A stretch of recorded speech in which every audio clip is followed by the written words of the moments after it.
ವರ್ಷವೂ ಲಕ್ಷಾಂತರ ಜನ ರಸ್ತೆ ಮತ್ತು ರೈಲು ಅಪಘಾತಗಳಲ್ಲಿ ಸಾಯ್ತಿರುವಾಗ ಸರ್ಕಾರ ಯಾಕೆ ದೇವಾಲಯ ಪ್ರತಿಮೆ ಚುನಾವಣಾ ರ್ಯಾಲಿಗಳಲ್ಲಿ ಮುಳುಗೋಗಿದೆ?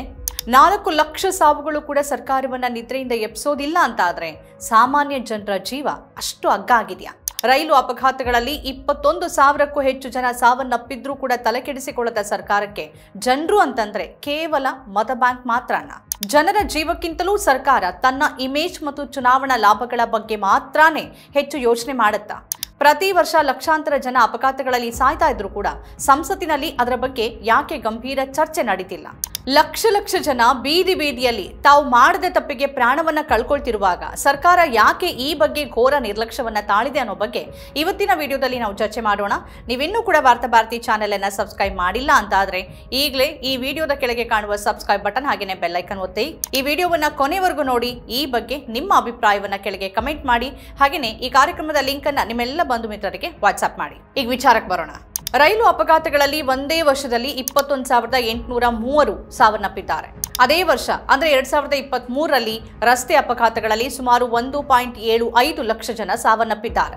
ರಾಷ್ಟ್ರೀಯ ಅಪರಾಧ ದಾಖಲೆಗಳ ಬ್ಯೂರೋ ಅಂದ್ರೆ NCRB ವರದಿ ಪ್ರಕಾರ 2023ರಲ್ಲಿ 24,000ಕ್ಕೂ ಹೆಚ್ಚು ರೈಲು ಅಪಘಾತಗಳು ನಡೆದಿವೆ. 2024 ಮತ್ತು 25ರಲ್ಲಿ ಕೇವಲ 31 ಅಪಘಾತಗಳು ಸಂಭವಿಸಿದೆ. ಆದರೆ ರೈಲುಗಳಿಂದ ಬಿದ್ದು, ಹಳಿ ದಾಟುವಾಗ ಡಿಕ್ಕಿ ಹೊಡೆದು, ಕ್ರಾಸಿಂಗ್ಗಳನ್ನು ದಾಟುವಾಗ ಡಿಕ್ಕಿ ಹೊಡೆದು ಅಥವಾ ಇತರ ಕಾರಣಗಳಿಂದ ಸಾವನ್ನಪ್ಪಿದವರ ಸಂಖ್ಯೆ 15,000ಕ್ಕೂ ಹೆಚ್ಚು. ಇದಕ್ಕೇನು ಕಾರಣ ಅಂತ ರೈಲ್ವೆ ಸಚಿವರು ಹೇಳ್ತಾರಾ? ತಮ್ಮ ವೈಫಲ್ಯದ ಬಗ್ಗೆ ಅವರು ಒಪ್ಕೊಳ್ತಾರಾ? ಅಪಘಾತಗಳು ಕಡಿಮೆ ಆಗಿವೆ, ರೈಲ್ವೆಯಲ್ಲಿ ಸುರಕ್ಷತೆಗೆ ಗಮನ ಹರಿಸಲಾಗಿದೆ ಅಂತೆಲ್ಲ 2 ತಿಂಗಳ ಹಿಂದೆ ರೈಲ್ವೆ ಸಚಿವರು ಲೋಕಸಭೆಯಲ್ಲಿ ಹೇಳ್ತಾ ಇದ್ರು. 2014-15 में जहां 135 एक्सीडेंट्स थे वो 2024-25 में कम होके 31 रह गए, यानी 77% रिडक्शन हुआ है. और यहाँ पर भी इसके बावजूद भी लगातार फोकस है कि रेलवे में कैसे सेफ्टी बढ़ाई जाए, किस तरह से नई नई टेक्नोलॉजी लाए, किस तरह से मेंटेनेंस प्रैक्टिसेस को बढ़ाया जाए, किस तरह से लोगों का उसमें इन्वॉल्वमेंट बढ़े, ಪ್ರಾಕ್ಟೀಸಸ್ ಬಡೆ ಇಂಪ್ರೂವ್ಮೆಂಟ್ ಆಯಿತು. ಆದರೆ ಈಗ NCRB ಡೇಟಾ ಬೇರೆಯದ್ದೇ ಸತ್ಯವನ್ನ ಹೇಳ್ತಾ ಇದೆ. ಸರ್ಕಾರ ಯಾಕೆ ಸತ್ಯವನ್ನ ಮರೆಮಾಚ್ತಿದೆ ಅನ್ನೋದೇ ಅರ್ಥ ಆಗ್ತಾ ಇಲ್ಲ. ಸರ್ಕಾರದ ಏಕೈಕ ಉದ್ದೇಶ ಸುಳ್ಳನ್ನ ಹರಡೋದು ಮತ್ತು ಸತ್ಯದಿಂದ ತಪ್ಪಿಸ್ಕೊಳ್ಳೋದ. 2023ರಲ್ಲಿ ರೈಲು ಅಪಘಾತಗಳಲ್ಲಿ ಪ್ರತಿದಿನ 60 ಮಂದಿ ಸಾವನ್ನಪ್ಪಿದ್ರೂ ಕೂಡ ವರದಿ ಆಗೋದೇ ಇಲ್ಲ. ಇದೇ ವೇಳೆ ರೈಲುಗಳಿಂದ ಬಿದ್ದು ಅಥವಾ ಡಿಕ್ಕಿ ಹೊಡೆದು ಸಾವನ್ನಪ್ಪೋರ ಸಂಖ್ಯೆ ಕೂಡ ಗೊತ್ತಾಗೋದಿಲ್ಲ.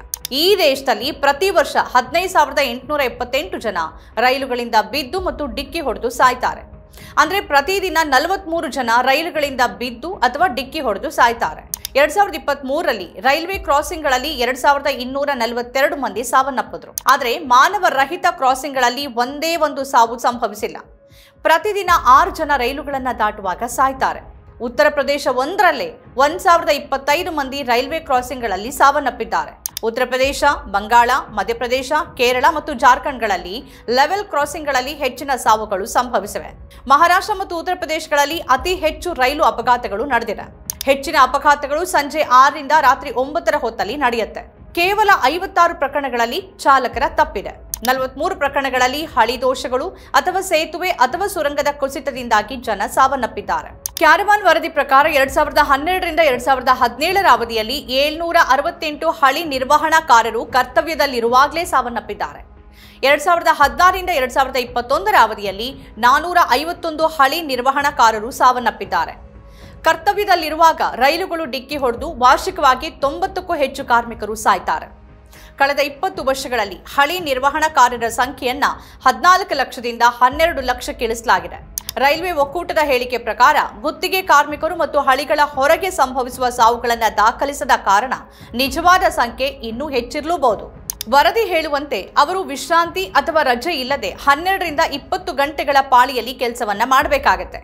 ಅವರು ತೀವ್ರ ಶಾಖದಲ್ಲಿ ಎಂಜಿನ್ಗಳನ್ನು ನಿರ್ವಹಿಸಬೇಕಾಗತ್ತೆ. ಪ್ರಧಾನಿ ಮತ್ತು ರೈಲ್ವೆ ಸಚಿವರು ಎಂಜಿನ್ ಕ್ಯಾಬಿನ್ನಲ್ಲಿ ಕುಳಿತಿರುವ ಹಲವಾರು ವಿಡಿಯೋಗಳಿವೆ. ಹಾಗಿದ್ದೂ ಕೂಡ ಲೋಕೋ ಪೈಲಟ್ಗಳ ಸ್ಥಿತಿ ಸುಧಾರಿಸಿಲ್ಲ. ಲೋಕೋ ಪೈಲಟ್ಗಳಲ್ಲಿ 4ನೇ ಒಂದು ಭಾಗ ಖಾಲಿಯಾಗಿದ್ರೂ ಕೂಡ ಸರ್ಕಾರ ಆ ಹುದ್ದೆಗಳನ್ನು ಭರ್ತಿ ಮಾಡಿಲ್ಲ. ಈ ವರ್ಷದ ಫೆಬ್ರವರಿಯಲ್ಲಿ ಲೋಕೋ ಪೈಲಟ್ಗಳ ಒಕ್ಕೂಟವಾದ ಆಲ್ ಇಂಡಿಯಾ ಲೋಕೋ ರನ್ನಿಂಗ್ ಸ್ಟಾಫ್ ಅಸೋಸಿಯೇಷನ್ 36 ಗಂಟೆಗಳ ಉಪವಾಸ ಮುಷ್ಕರವನ್ನ ನಡೆಸಿತು. ಅವರು ತಮ್ಮ ಪಾಳಿಗಳನ್ನ 11 ಗಂಟೆಗಳಿಂದ 8 ಗಂಟೆಗಳಿಗೆ ಇಳಿಸಬೇಕು ಅಂತ ಒತ್ತಾಯಿಸ್ತಾರೆ. ದಣಿದಿದ್ರೆ ಅಪಘಾತಗಳ ಅಪಾಯವು ಹೆಚ್ಚಿರುತ್ತೆ. ಇನ್ನು ರಸ್ತೆಗಳನ್ನು ವೇಗವಾಗಿ ನಿರ್ಮಿಸಲಾಗ್ತಿದೆ. ಪ್ರಧಾನಿ ಮೋದಿ ಅವರ ಫೋಟೋ ಇರುವ ಪೋಸ್ಟರ್ ಒಂದು 2023-24ರಲ್ಲಿ 12,349 ಕಿಲೋಮೀಟರ್ ಹೆದ್ದಾರಿಗಳನ್ನು ನಿರ್ಮಿಸಲಾಯಿತು ಅಂತ ಹೇಳುತ್ತೆ. ಸಮೃದ್ಧಿಯ ಹಾದಿಗಳು ಅಂತ ಬರೆಯಲಾಗಿದೆ. ಆದರೆ ಪ್ರತಿ ವರ್ಷ 1,73,000 ಜನ ಇದೇ ರಸ್ತೆಗಳಲ್ಲಿ ಸಾಯ್ತಿದ್ದಾರೆ. ಅದರ ಬಗ್ಗೆ ಮಾತ್ರ ಯಾವುದೇ ಪ್ರಚಾರದ ಪೋಸ್ಟರ್ಗಳು ಹೇಳೋದಿಲ್ಲ. ಕಳೆದ 10 ವರ್ಷಗಳಲ್ಲಿ ಈ ಸಂಖ್ಯೆ ಯಾಕೆ ಕಡಿಮೆಯಾಗಿಲ್ಲ ಅನ್ನೋದು ಕಾಡುವ ಪ್ರಶ್ನೆ. ಪ್ರತಿದಿನ ಪ್ರಧಾನಿ ಸಾವಿರಾರು ಕೋಟಿ ರೂಪಾಯಿ ಮೌಲ್ಯದ ಹೆದ್ದಾರಿಗಳನ್ನು ಉದ್ಘಾಟನೆ ಮಾಡ್ತಾರೆ. ಬಿಜೆಪಿ ಪೋಸ್ಟರ್ಗಳು ಮತ್ತು ಪ್ರಚಾರ ವಿಡಿಯೋಗಳನ್ನು ಪೋಸ್ಟ್ ಮಾಡುತ್ತೆ. ಮೋದಿ ಸರ್ಕಾರದ ಇಮೇಜ್ ಅನ್ನು ನಿರ್ಮಿಸುವಲ್ಲಿ ಹೆದ್ದಾರಿಗಳು ಪ್ರಮುಖ ಪಾತ್ರ ವಹಿಸುತ್ತೆ. ರಸ್ತೆ ನಿರ್ಮಾಣ ಪ್ರಾಧಿಕಾರ ಟೋಲ್ಗಳ ಹೆಸರಲ್ಲಿ ಜನರಿಂದ ಹಣ ಸುಲಿಗೆ ಮಾಡ್ತಿದೆ. ಆದರೆ ಸರ್ಕಾರ ಮಾತ್ರ ಸಮೃದ್ಧಿಯ ಹಾದಿ ಅಂತ ಬೊಗಳೆ ಬಿಡತ್ತೆ. ಕೇಂದ್ರ ಮತ್ತು ರಾಜ್ಯ ಸರ್ಕಾರಗಳು ರಸ್ತೆ ಅಪಘಾತಗಳನ್ನು ಕಡಿಮೆ ಮಾಡೋಕೆ ಏನು ಮಾಡಿವೆ ಅನ್ನೋ ಪ್ರಶ್ನೆಗೆ ಉತ್ತರನೇ ಇಲ್ಲ.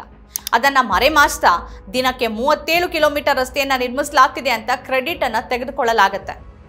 ಆಡಂಬರದ ಸಂಖ್ಯೆಗಳಲ್ಲಿ ಮೈ ಮರೆತವರು ಜನರ ಜೀವದ ಬಗ್ಗೆ ಕಾಳಜಿಯನ್ನೇ ತೋರ್ತಿಲ್ಲ.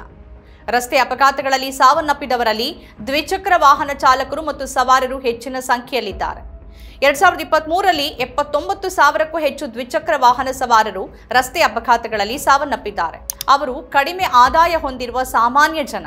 ಒಂದು ವರ್ಷದಲ್ಲಿ 27,500ಕ್ಕೂ ಹೆಚ್ಚು ಪಾದಚಾರಿಗಳು ಸಾವನ್ನಪ್ಪಿದ್ದಾರೆ. 2023ರ ಒಂದೇ ವರ್ಷದಲ್ಲಿ ರಾಷ್ಟ್ರೀಯ ಹೆದ್ದಾರಿಗಳಲ್ಲಿ 60,000ಕ್ಕೂ ಹೆಚ್ಚು ಜನ, ರಾಜ್ಯ ಹೆದ್ದಾರಿಗಳಲ್ಲಿ 40,000ಕ್ಕೂ ಹೆಚ್ಚು ಜನ ಮತ್ತು ಇತರ ರಸ್ತೆಗಳಲ್ಲಿ 72,000ಕ್ಕೂ ಹೆಚ್ಚು ಜನ ಸಾವನ್ನಪ್ಪಿದ್ದಾರೆ. ಇದರಿಂದಾಗಿ ಗ್ರಾಮೀಣ ರಸ್ತೆಗಳಲ್ಲಿ ಹೆಚ್ಚಿನ ಸಂಖ್ಯೆಯ ಜನ ಸಾಯ್ತಿರುವ ಸಾಧ್ಯತೆ ಇದೆ.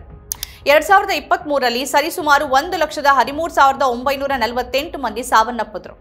ಅಹಮದಾಬಾದ್ ನಗರ ಪ್ರದೇಶಗಳಲ್ಲಿ 2023ರಲ್ಲಿ 400 ಜನ ಸಾವನ್ನಪ್ಪಿದ್ರು. ಆದರೆ ನಗರ ಪ್ರದೇಶಗಳಿಂದ ಗ್ರಾಮೀಣ ಪ್ರದೇಶಗಳಲ್ಲಿ ಹೆಚ್ಚು ಜನ ಸಾಯ್ತಿದ್ದಾರೆ.